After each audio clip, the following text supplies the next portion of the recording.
Politikong scared na hindi pwede i-dare. Mga tumatanggi parati dahil baka sila ay guilty. Celebrity na hot, takot na ma-on the spot. Bakla kami isinilang, bakla rin kaming mamamatay. Mare at pare, halina't nakinig, tinig. Anong mga lalaki ang mga duwa? Mabuti pa! Discourse sa konsentrasyon! I think you're blind.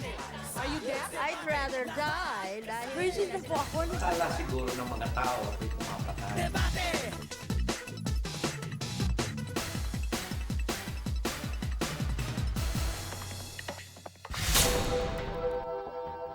Panahon ng panunungkulan noon ni Pangulong Ferdinand Marcos ng i-firing squad ang drug trafficker na si Lim Seng. Mula noon, naging mainit na debate na ang usapin ng death penalty. Ang kapansin-pansin, bawat bagong administrasyon magkakaiba ang posisyon ukol dito. Sa panahon ni Pangulong Corazon Aquino, inalis ang parusang bitay. Muli lamang itong naibalik noong 1990 sa panahon ni dating Pangulong Fidel Ramos. At noong 1999 sa panahon ni Erap, sa pamamagitan ng lethal injection, unang naisalang si Leo Echegaray dahil sa kasong rape. At sa pagpasok ng administrasyon ni Pangulong Gloria Arroyo, muling nagkaroon ng moratorium sa lahat ng execution. Sa kasalukuyan may higit sa 1,000 ang nakapila sa death row. 228 rito ay may kaso ng kidnapping. Ngayong taon pa lamang sa datos ng Police Anti-Crime and Emergency Response, 8 kaso ng kidnapping ang naitala mula Enero hanggang Pebrero. Kabilang na rito ang kasong kidnapping na kinasasangkutan ng dating politiko na si Dennis Roldan. Kaya naman nanawagan muli ang Filipino-Chinese community kay Pangulong Arroyo na bawiin na nito ang moratorium sa parusang bitay. Itong death penalty, kahit masama, masakit sa taong bayan na yung mga ayaw sa death penalty, batas to. Dapat ipatupad to. Dahil tandaan nyo, ang mga biktima ang pinangakuan dito. Yun ang nakakalungkot dito. Oo nga, may death penalty pero ganun pa rin. Grabing mga crimes committed. Crimes for which the penalty is death. We say in the Commission on Human Rights that we have been against this ever since. International human rights laws says that dapat wala ng death penalty. Mga mare at pare, dapat na bang bawiin ni GMA ang moratorium sa death penalty?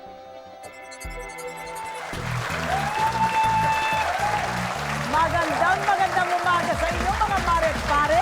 Samahan niyo kami ngayon umaga ha, kasi mainit ang ating talakayan. Magandang umaga sa iyo, paring okay. Uy, maganda na naman ang necktie natin ha. Hindi ko yata nakinita yan kanina. Regalo ng misis. Anyway, magandang umaga Maring Winnie. Sa ating mga marit pare kahit na umaga na, nandiyan pa rin sila. Mainit ang ating talakayan dahil ito po ay death penalty. At saka kung kayo ay inaantok, talagang siguro gigising kayo. Kasi ang ganda ng ating mga panelista ngayong gabi to talk about the question. Dapat na bang gawin ni GMA ang moratorium? Dapat na bang bawiin ni GMA ang moratorium sa death penalty? Ayan. Okay, ang panelista natin Maring Winnie. Mga nagsasabing dapat. Dapat. Unang-una from the 6th District of Manila, senior pastor po siya ha. Metro pastor. Bible Baptist Church, si Representative Benny Abante. Nako. At katapat na mga kaibigan, isang congressman din, ang kongresista ng 1st District ng Bukidnon, Vice Chair ng House Committee on Human Rights. Nako, paborito ho natin dito. Church at saka Human Rights. O, sige ba? Congressman Neric Acosta. Okay.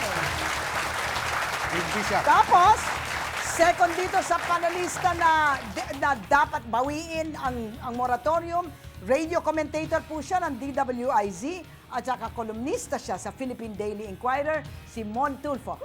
Ayan.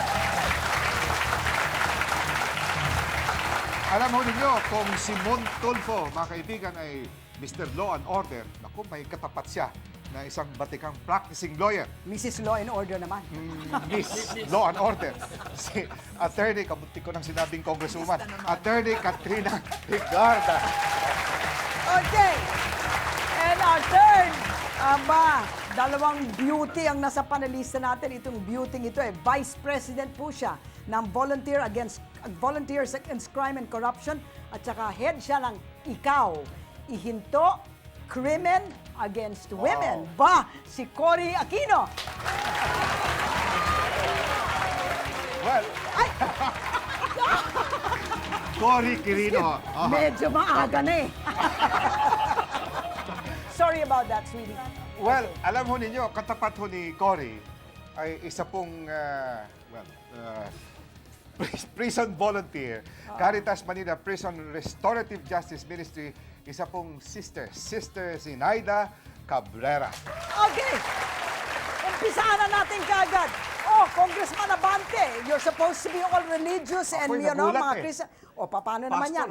Oh, May Biblia, oh. Alam mo, dala ko nga itong Biblia eh, bakit? Why are you for death penalty, Makikita Pastor? nyo, sinasabi kasi nila sa Old Testament lang yun Sa Old Testament, kahit na yung mga rebellious children, death penalty. okay. Adulterers are hanged. Sa New Testament, when God ordained governments, ang sinabi rito ni Apostle Paul, who is a very good lawyer, ang sabi niya yun daw mga nasa gobyerno are ministers of God for good. But if thou do that which is evil, be afraid, for he beareth not the sword in vain. O, anong ibig sabihin Ayan, nun? ang ibig sabihin niyan, ang pamahalaan, dapat terror sa mga evildoers. Okay, Neric. Huwag muna natin. Ang layo naman yata, no? Ayan, ito. Mahirap po naman siguro yan. Verse 3, nakalagay. For rulers are not a terror to do good works, but to the evil. Are you not supposed to promote life, Pastor? Well, yes. Hindi ba kakaiba yun I don't think that the death penalty violates the right to life. Pero sa sandali lang ako, kasi sa isang mawalang galang sa kasama ko sa Mawalang galang Congress, lang po. Pastor ho. Sa mas matanda, sa mas matanda. Yes, of course. Sa isang demokratikong sistema at framework, hindi ho natin pwedeng gamitin yung terror. Nag-aantay-terror nga na tayo, global war against terrorism.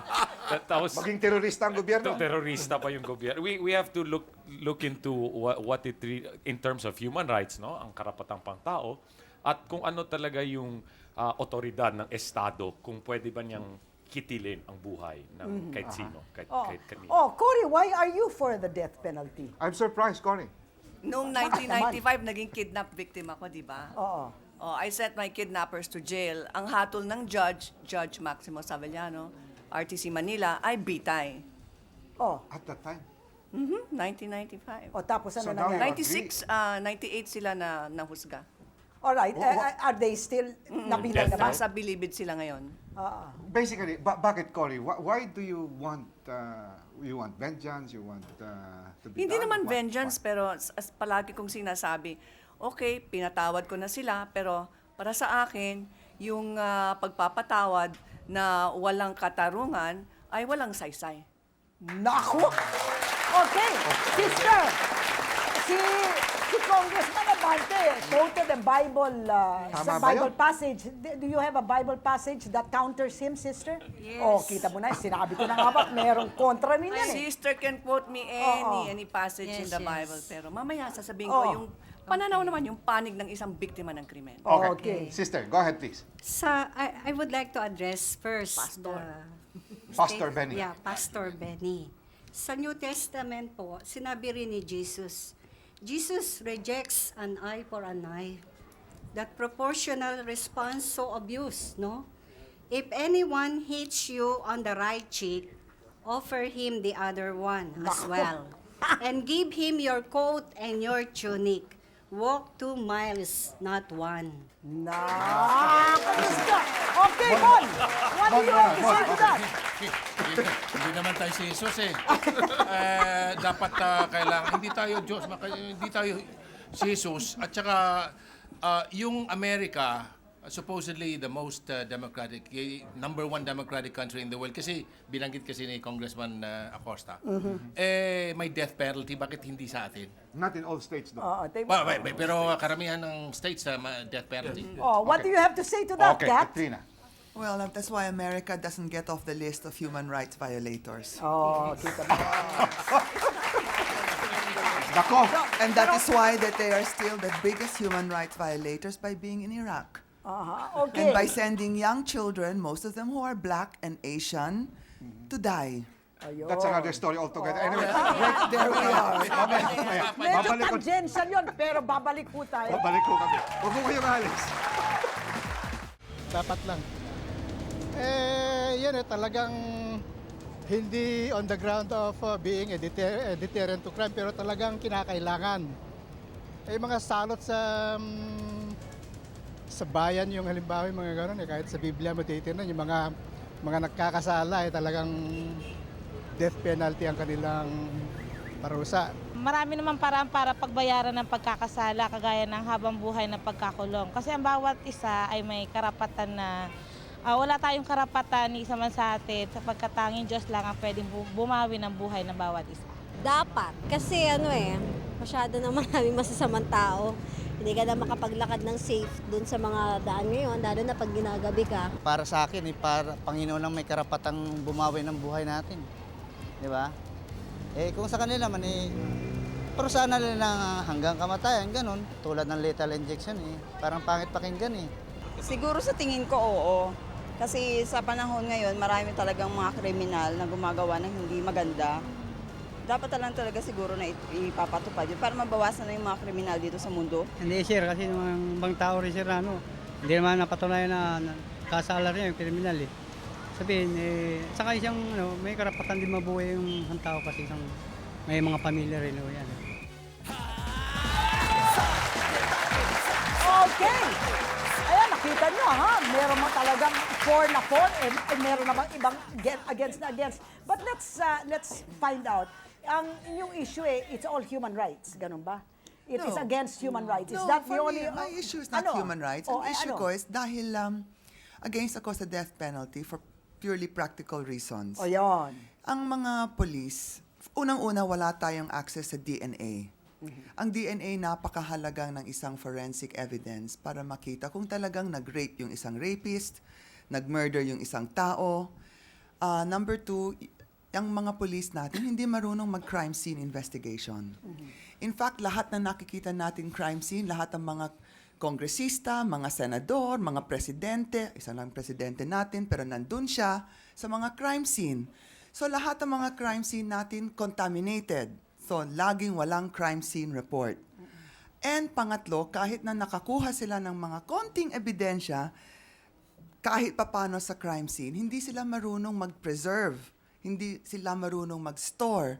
Kaya kung naaalala nyo, doon sa web case, kunyari, na-degrade, na-contaminate yung panty na nahanap nila, yung blood, hindi na matest. Kung talagang si Webb yun o kaya yung kay Carmela yun, hindi nila makuha dahil ang mga law enforcement agencies natin talagang hindi pa marunong. Katrina, walang definite na...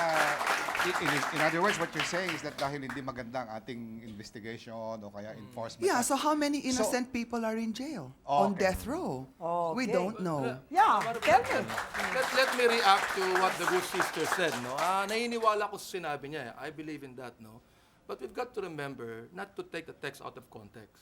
That verse was given to the Christian community. Ang kanina sinabi ko, God-ordained government. Bawal sa isang tao ang pumatay ng tao. But the government has been ordained. Ating ipagbawal na lahat ng mga gerang yan, no? Why do we justify wars? In a way, hindi ba? I mean, government has been ordained to execute evildoers.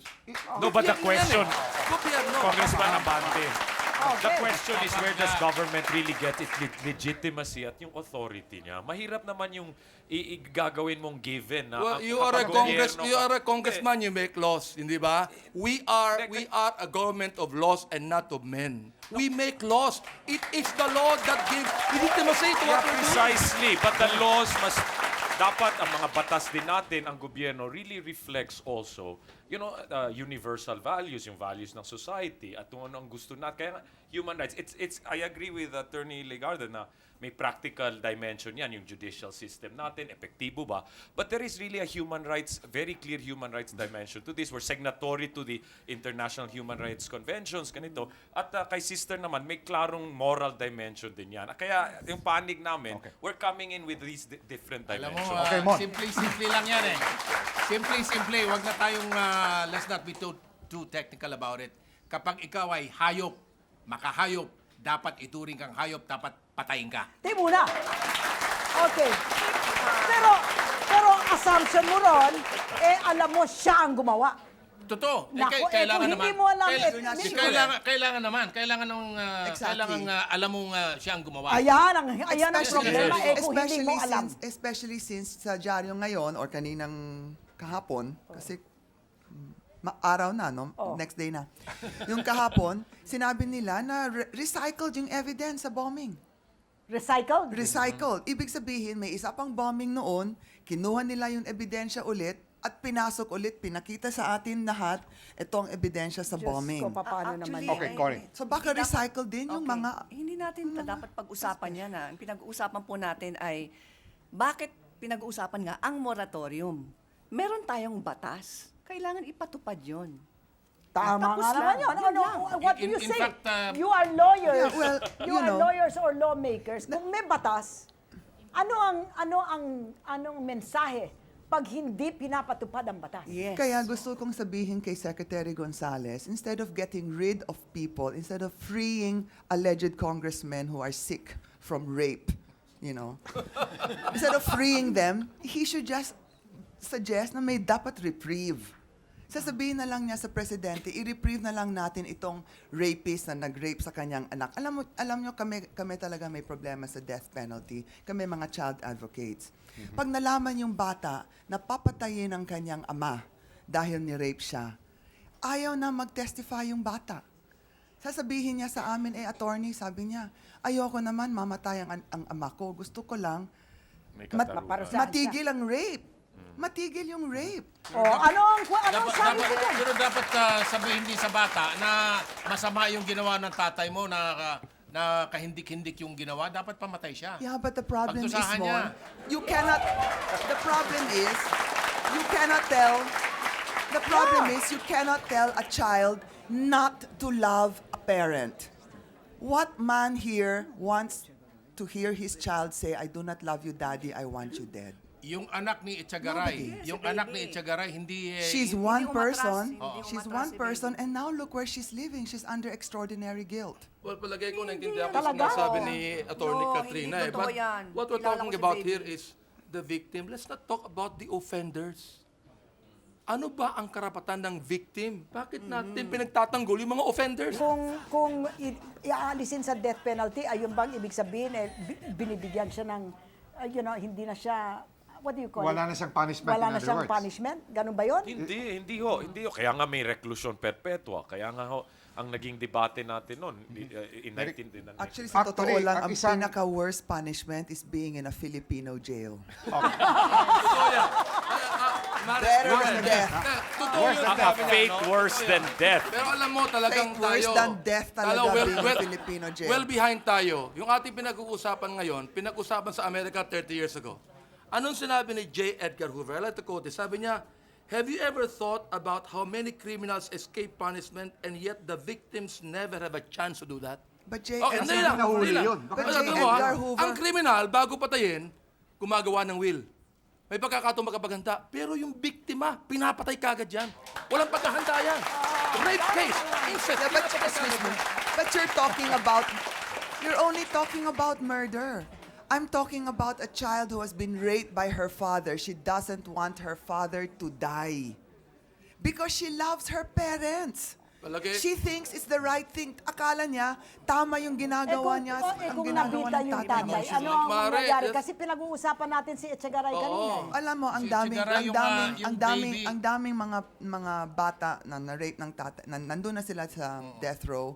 At sila mismo ang sumusulat sa Supreme Court. Hinihingi nila yung life imprisonment na lang. Let me ask si Mon, kasi matagal na siyang nag-cover ng police beat, no? Crime beat. Talaga bang ang death penalty is a deterrent or talagang mas maganda yung strict enforcement? Deterrent. Kasi kaya maraming salvaging eh. Maraming mga pulis na they take the law into their own hands. Kasi may moratorium, may so-called moratorium on the death penalty. Nung araw walang death penalty, ang dami ng mga pinapatay ng kriminal. The only people in jail are the poor. Oh, ano yun? Hindi naman totoo. Who is on death row? Who is on death May row? congressman tayong nasa jail. Exception In ho yun. jail, but not on death row. Not on death row. Who's in death row who's rich? Name me one person who's rich on death row. Rich, ha? Rich. Rich. Who? Wala. Kayo lang. You're the only ones who go to death row. Mon Tulfo won't go to death row. Tandaan Nor will Ben Abante. Katrina, tandaan mo, yung mga nag-rape kay Maggie de la Riva, may mga mayayaman doon. Influential sila. Pero, binitay sila. Yes. But that was... We'll listen to Sister. Okay. Yeah, may I say something? Kaming mga madre, pumupunta kami ng regular sa death row. And we deal with hardened criminals. Pero ngayon, pag kami confronted by their talk na sabihin nila, sister, inaamin ko ang aking kasalanan. Ang malaki ang nagawa kong kasalanan sa aking anak o sa aking kapatid. How will you handle this? Nakikita ko na itong mga nasa death row, bagamat sabihin nating hardened criminal sila, I think there is a way, there is a time, there is a process na habang nagtatagal, natutulungan sila and they go back to themselves. Alam mo, totoo yan. No? Naniniwala ako that God forgives, we ought to forgive, but the law must punish. The law is the law. Yes. The law must punish. But punishment. Pero, sister, ito lang, sister, hindi mo alam, babae ka, dating ka ron sa mga preso. Yes. Yung mga, especially mga rapist. Pag alis mo, sister, naglalaro sila. Ini-imagine ka. I don't think so. I don't think so. Depende yun sa tao How can you make a statement like that? Mga preso, palagi akong nasa preso sa Muntinlupa eh. So you At think that kilala ko yung, may mga Hindi na-interview sila ako. nagbabago eh. Is that what Hindi you're sila saying? nagbabago. Become worse. But all men are like that. Do we kill all men, women? Do we kill all men because they think of that? Palagay ko, Naku, di na una na kayong napatay. palagay ko si Atty. Katrina. Noong araw bata pa siguro tayo. Matanda na tayo, hindi na tayo nagaganon. One issue at a time, hindi pa nasasagot na itong panel, as far as I can Yes. see, hindi pa nasasagot nyo. Anong moratorium, ano ang mensahe na binibigay na nagpapamoratorium ng isang batas? Ibig sabihin nun, you can be selective about the laws that you enforce. Ano withhold yun? enforcement. Yeah, please tell me, how does this affect the entire legal structure? Kung, basta ayaw kong sumunod sa batas, kaya magmo-moratorium tayo. Yeah, aminin na po natin no, na sa 1995 o 94, pinasa nga ho yung restoration ng death penalty, RA Republic Act 7659. And that is the law in place. Sabi nga ni Cory Quirino, no? That's the law in place. And indeed, we must, if given our legal structures, dapat naman talaga ipapatupad yon. Ang moratorium, nagkakaproblema tayo dyan. Kasi nga, parang moratorium really means, ang implication yan, cannot be. Pero yung sinasabi natin, if we want to push the debate pa rin on death penalty, then the more appropriate discussion there is yung reprieve, which becomes case. You postpone it. But you don't. In fact, or the repeal. reprieve. Give if Tanggalin hindi yung pa death natatanggal yung death penalty. Obviously, you're in favor of repealing. Yes. Parang Hindi pa na parang wrong choice of word yung Moratorium. Yes. may moratorium talaga Dapat eh. reprieve. Kasi kung moratorium, parang bina-violate mo yung parang niyuyura Aminin na nga yung natin batas. yan. And that's palagi ko, that's an impeachable offense. Tama. Paano yan? Well, Ernie, may reaction lang dito. Cory, okay. Para po sa akin, kinakailangan na bawiin na ng ating Pangulo ang pagpapatupad ng death penalty sapagkat alam natin na tayo mga Pilipino ay makadiyos. Alam natin na tayo mga Pilipino ay may takot sa paglingkod o paggawa ng anumang kasalanan. Kaya kinakailangan bawiin na ng ating Pangulo ang moratorium na ito. Kung babawiin naman ng Pangulo ang death penalty, ano naman yung very effective penalty na maibigay ng gobyerno para mabawasan o maiwasan ang heinous crime. Can I answer? Telma. Okay, Telma. Sinabi niya na pag hindi binabawi yung death penalty, bilang volunteer sa BACC, sa dami ng nahawakan kong kaso, ang dami pong nakapila na hanggang ngayon hindi pa nabibitay. Bakit nung araw, di ba, may death penalty, walang krimen. Ngayon, Diyos ko, ang pumupunta sa opisina sa VACC, kidnapping, 2 taon, ni-rape, pinatay, 2 taon, nilubog sa kanal o ano. Diyos ko, por santo, Gloria, makapagal ko ako sa'yo, ibalik mo na, maawa ka sa mga tao. Okay. Cory, hindi ba pinakawalaan ka ng kidnappers mo kasi nagandahan sa'yo? Ni-rescue ako ng Philippine National Police ng Calawag, Quezon. Oh, boy. Oh, kala ko you were talking to them. Bumuntik na ako nahulog. Kita mo. Sino tumutulak sa akin? Okay.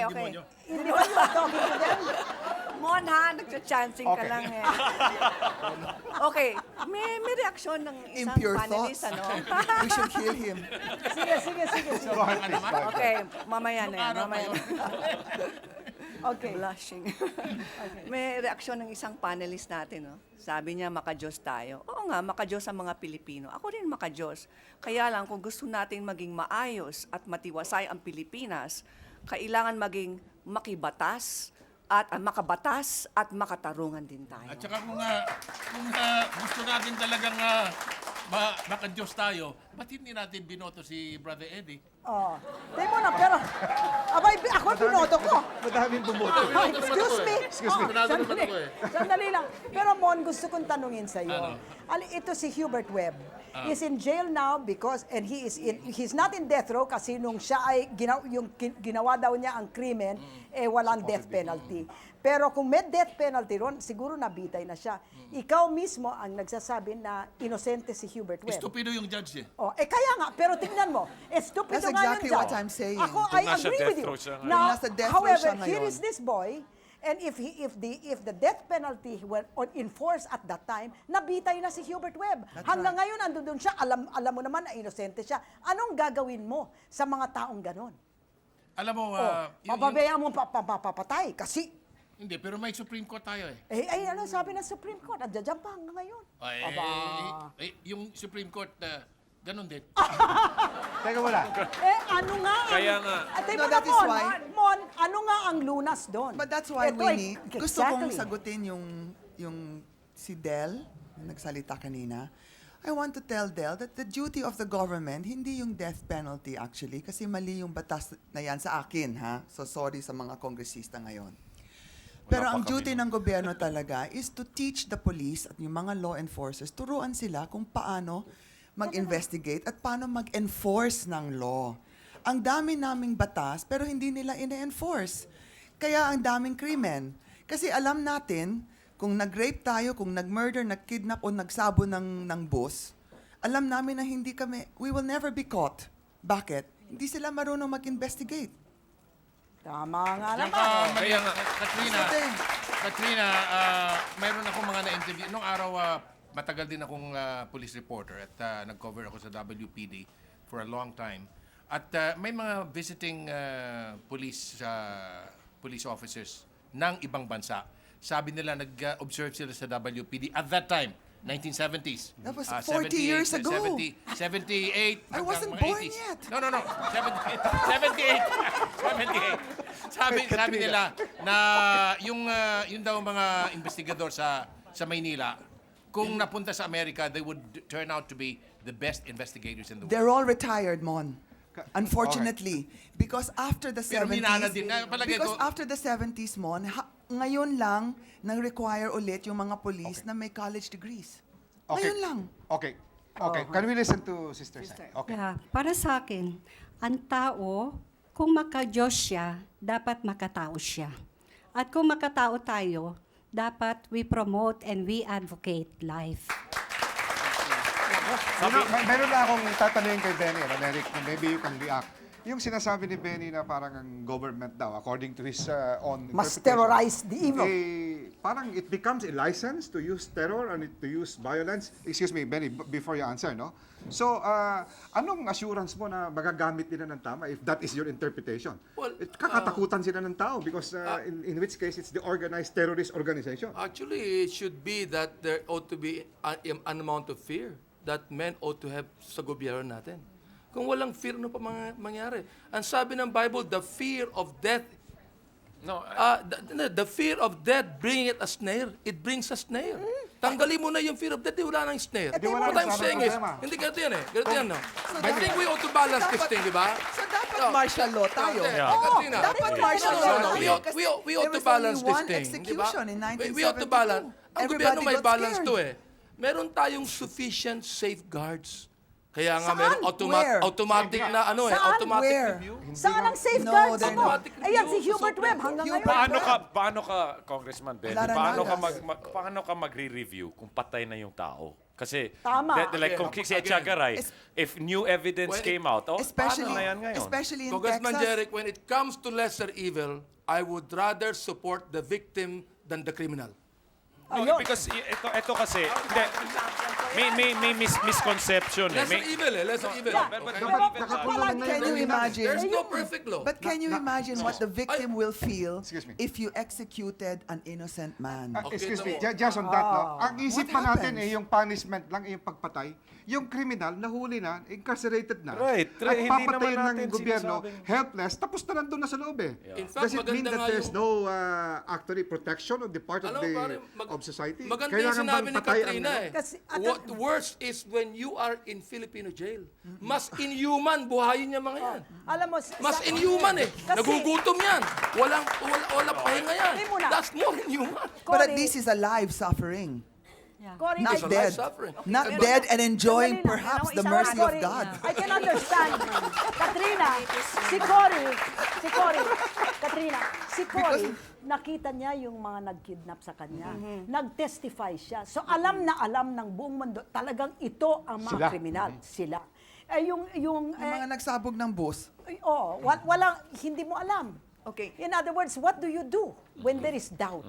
Okay, meron akong gustong sabihin sana, no? Reaction kay sister. Kasi sabi ni sister, kailangan maging makatao tayo and pro-life, di ba? Yes. Sabi sister, I Yes, respect and I that. stand Okay, for malaki ang that. respeto ko sa inyo, sister. Kaya lang, meron lang akong sasabihin sa inyo. Anong masasabi nyo kung nandoon ka, kinidnap ka na ng 5 armadong lalaki, tapos binarilan chopper mo, pagkatapos nagkwento yung 2 kriminal at sinabi nila sa isa't isa, sa bawat isa, "Oh, Pards, bakit mo binaril si Tatang, yung chopper?" Sabi niya, chopper. Sabi niya, mangyari, siksikan na tayo dito sa kotse. Okay. Tama lang. Narinig ko yun, sister. Ayan ba nga, sister, ang makataong Pilipino? Katrina. Cory. Cory. Sister! Although I wish I looked like Cory, kayo ha? dito sa I want to look like Cory. Sister, go ahead, sister. Sister! Cory Quirino, hindi Aquino. Okay. Cory, I want to let you know, I am solidly and 100% in support of the victim. Ay, Pero maraming ito, salamat, sister. hindi ba, if you support death penalty, of course, you have, if you support death penalty, that is in payment to what you think the crime done to you. Pero sa akin, I think it's no to death penalty. Kasi you will be doubly victimized. Why? First of all, there is actual crime done to you. Secondly, there is another crime. The crime of hurt, pain, vengeance that may stay in you and poison your good person. Nako! Diyos ko, pagbilis ho ng paglipas ng panahon, kailangan may final statement na ngayon tayo. Kailangan umpisahan natin. Let's start with Cory. Cory Quirino. Okay. Maliban sa pagkikipagdebate ng moratorium sa death penalty, sana ito po ay isang panawagan sa ating mga kababayan. Sana maunawaan nyo ang panig, sindak at takot ng isang biktima ng krimen, lalong-lalo na isang biktima ng kidnapping. At kung meron tayong batas at ang parusa sa kidnapping ay bitay ang posisyon ko. Okay. Sister? Sister. Para sa akin, in our present justice system, if there is what we call retributive justice, I think para sa akin bilang Kristiyano, there is also what we call restorative justice. Justice that heals, justice that forgives, justice that restores relationship, and justice that restores life. So let us help build lives again. Okay. Mon? Ibinalik yung death penalty dahil kailangan. Kaya nagkaroon ng batas na binabalik yung death penalty. Para ano pa yung death penalty na yan kung hindi patupad? Tama. Okay. Katrina? Sa akin naman, kung gusto niya talaga mag-death penalty, imbes na palaging nagdedemonstrasyon kayo sa mga korte, tumulong kayo sa mga polis para marunong sila mag-investigate. Tumulong kayo sa mga judges para hindi sila nakokorrupt. Tumulong kayo sa mga legislators para yung mga batas nila ay maganda. Right now, I'm against the death penalty because all three are failures. Okay. Well, number one, it is not man that instituted death penalty. It is God that authored the death penalty. Ayan. Kinabasahin niyo sa Bible yan. Diyan niya. Sister, no ha? Pangalawa, that is a deterrent to crime. Pangatlo, the death penalty protects the victim.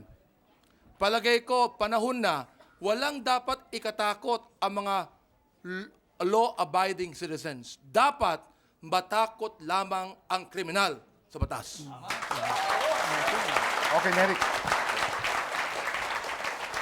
Hindi po natin sinasabi ho na ang mga kriminal ay pinagbibigyan natin. We have a law, we have laws, no? At hindi naman sinasabing death penalty lamang ang hustisya, no? Ang magkakaroon ng hustisya ang victim. At naintindihan po natin, I mean, of course, we can never say exactly kung ano talaga yung nadaanan gaya ni Cory, no? Kasi kami hindi, at sana po naman hindi kami magiging biktima, no? Hindi, kung magiging biktima ka, dito ka na.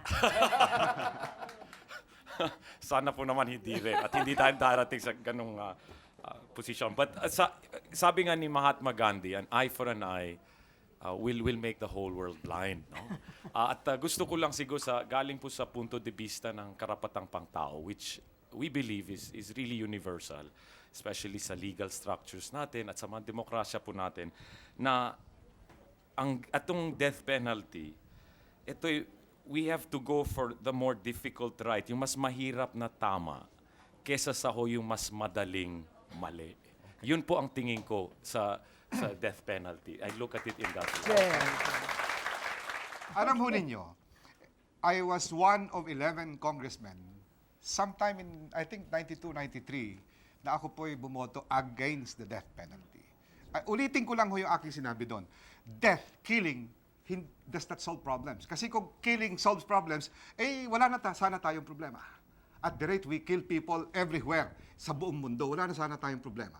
Number two, killing as a solution to a problem, mga kaibigan, cheapens life.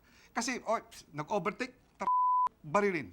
Kung sino yung may nangyari, barilin. Wait, excuse me. Because no open, heinous crimes, tapos dumadami ng dinadami. Kasi ang natural tendency ng tao, mga kaibigan, is really talagang magalit. Vengeful and hateful. Kaya dapat ito i-check. That's why, huwag natin ibigay yung lisensya to kill. Remember, Pastor Benny, ang pinapatay dito ay nahuli na. Helpless. Wala na siyang magawa at kung gagamitin ng policy ng state, hindi ho tama. Kaya mga kaibigan, huwag ho na ipataw ang death penalty. We should be pro-life because it does not solve problems. Okay. Ako sa akin ang issue dito, no? Moratorium ba sa death penalty? Under normal circumstances, sabihin ko sa inyo, batas po yan. Kailangan sundin yan. O kung ayaw nyo sundin, palitan yung batas, hindi ba?